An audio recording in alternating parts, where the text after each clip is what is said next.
Pakistan tour of Australia 2023-24 second test match day 2 का खेल मुकम्मल हो चुका है। जी हाँ दोस्तों, मेलबर्न क्रिकेट ग्राउंड में खेले जाने वाला पाकिस्तान और ऑस्ट्रेलिया के दरमियान जारी टेस्ट उसके दूसरे दिन का खेल मुकम्मल हो चुका है और इस वीडियो में आपको डे 2 के एनालिसिस और मैच समरी के बारे में बताया जाएगा। जी हाँ दोस्तों, सेकंड डे का जब आगाज़ किया गया तो ऑस्ट्रेलिया 3 विकेट के नुकसान पर 187 रन पर खेल रहा था और लैबोशेन और ट्रेविस हेड क्रीज पर मौजूद थे।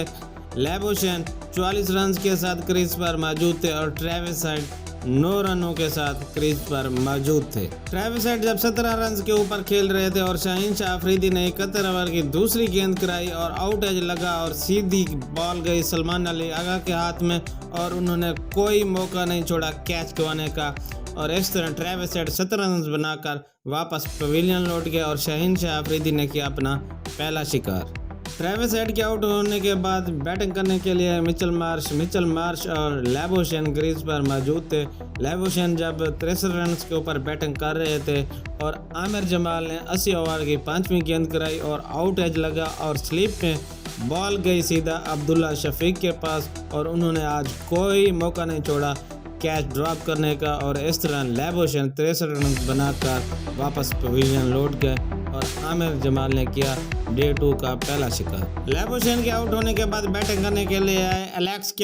कैरी और मिचेल मार्श क्रीज पर मौजूद थे और जब एलेक्स कैरी 4 रन के ऊपर बैटिंग कर रहे थे और शाहीन शाह अफरीदी ने कराई 83 ओवर्स की दूसरी बॉल और इनसाइड एज लगने से बॉल गई सीधा मोहम्मद रिजवान के हाथ में और मोहम्मद रिजवान ने बहुत ही मुश्किल कैच पकड़ा और इस तरह एलेक्स कैरी सिर्फ 4 रन बनाने के बाद शाहीन शाह अफरीदी का शिकार हुए। एलेक्स कैरी के आउट होने के बाद बैटिंग करने के लिए Mitchell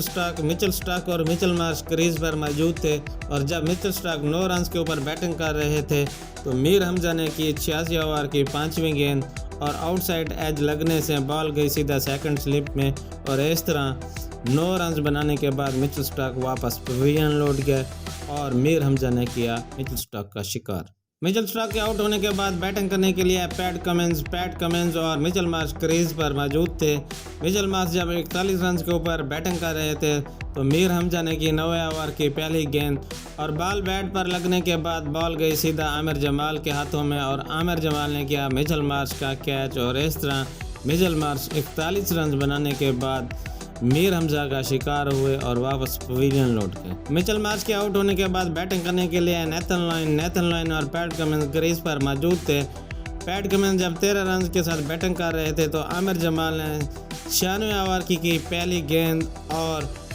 PAT Cummins square leg के ऊपर खेलना चाहते थे लेकिन बॉल बल्ले के ऊपर लगने के बाद सीधा गई मीर हमजा के हाथों में और मीर हमजा ने कोई मौका नहीं गंवाया कैच छोड़ने का और इस तरह पैट कमिंस 13 रन बनाने के बाद वापस पवेलियन लौट गए। पैट कमिंस के आउट होने के बाद बैटिंग करने के लिए जोश हेजलवुड और नेथन लाइन क्रीज पर मौजूद थे और नेथन लाइन ने जब 8 रन बनाए हुए थे तो हसन अली ने की 97 ओवर की 5वीं गेंद और वो नेथन लाइन फाइनल लेग के ऊपर खेलना चाहते थे लेकिन बॉल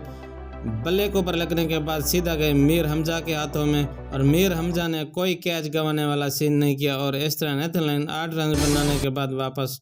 पवेलियन लौट गए और इस तरह टीम ऑस्ट्रेलिया 318 रन बनाने के बाद ऑल टीम आउट हो गई। जी हाँ दोस्तों, ऑस्ट्रेलिया ने 318 रन बनाए डे 2 के सेशन 1 में और उसके बाद हुई लंच ब्रेक। मैच समरी के ऊपर नज़र डालते हुए अगर बात की जाए ऑस्ट्रेलिया की बैटिंग की तो डेविड वार्नर ने बनाए 38 रन, उस्मान ख्वाजा ने बनाए 42 रन, लैबोशेन ने बनाए 63 रन,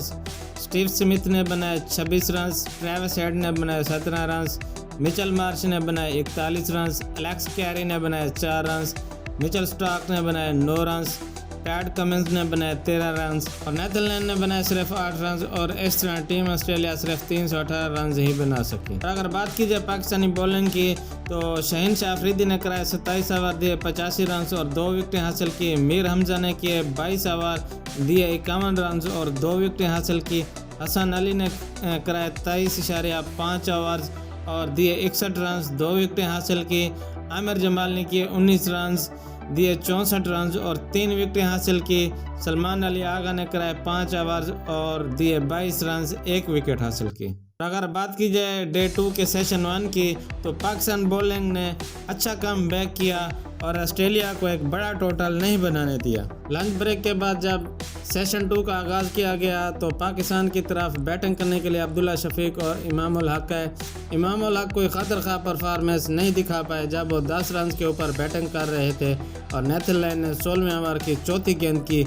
और बैट पर एज लगने के बाद कैच गया सेकंड स्लिप में, और सेकंड स्लिप में लेबनशॉन ने कैच पकड़ा और उन्होंने कोई मौका नहीं छोड़ा कैच गंवाने का, और इस तरह इमाम उल हक 10 रन बनाने के बाद नेथरलैंड की गेंद पर आउट हुए और वापस पवेलियन लौट गए। इमाम उल हक के आउट होने के बाद बैटिंग करने के लिए आए शान मसूद और अब्दुल्ला शफीक क्रीज पर मौजूद रहे, और इस तरह सेशन 2 के एंड पर पाकिस्तान ने 1 विकेट के नुकसान पर 68 रन बनाए। और सेशन 3 का जब आगाज़ किया गया तो अब्दुल्ला शफीक और शान मसूद ने उम्दा परफॉर्मेंस का मुजाहरा दिखाया, और इसी दौरान अब्दुल्ला शफीक ने अपने टेस्ट कैरियर की 5वीं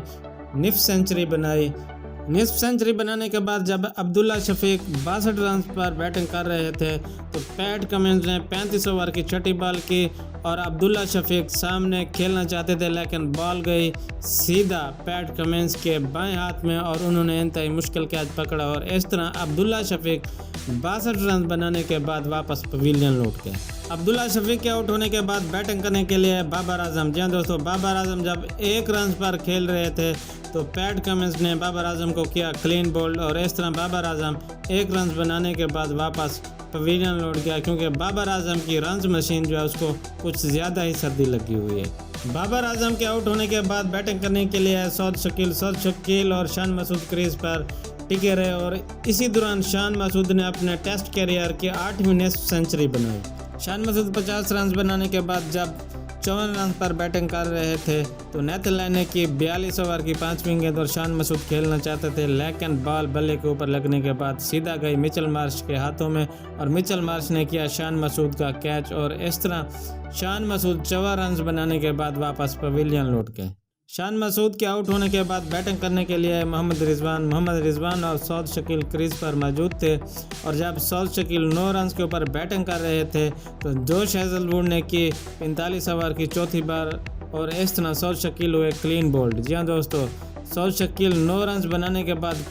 जोश हेजलवुड की गेंद पर क्लीन बोल्ड हुए। सौद शकील के आउट होने के बाद बैटिंग करने के लिए आए सलमान अली आगा और मोहम्मद रिजवान क्रीज पर मौजूद थे,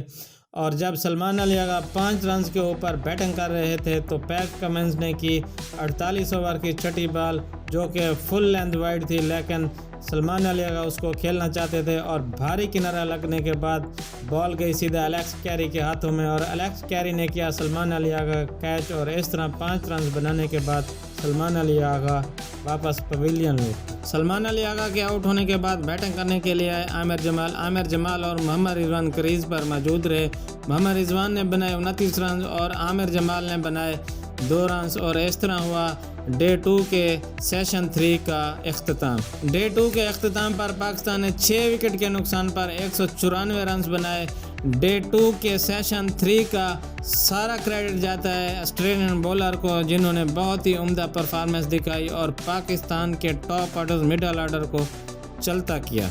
अगर बात की जाए पाकिस्तानी बैटिंग की तो अब्दुल्ला शफीक और इमाम उल हक ने किया इनिंग्स का आगाज़, और अब्दुल्ला शफीक ने बनाए 62 रन, इमाम उल हक ने बनाए 10 रन, उसके बाद शान मसूद ने बनाए 54 रन, बाबर आजम ने बनाए सिर्फ 1 रन, सौद शकील ने बनाए 9 रन, मोहम्मद रिजवान 29 रनों के साथ क्रीज पर मौजूद हैं, सलमान अली आगा ने बनाए 5 रन और आमिर जमाल 2 रनों के साथ क्रीज पर मौजूद हैं।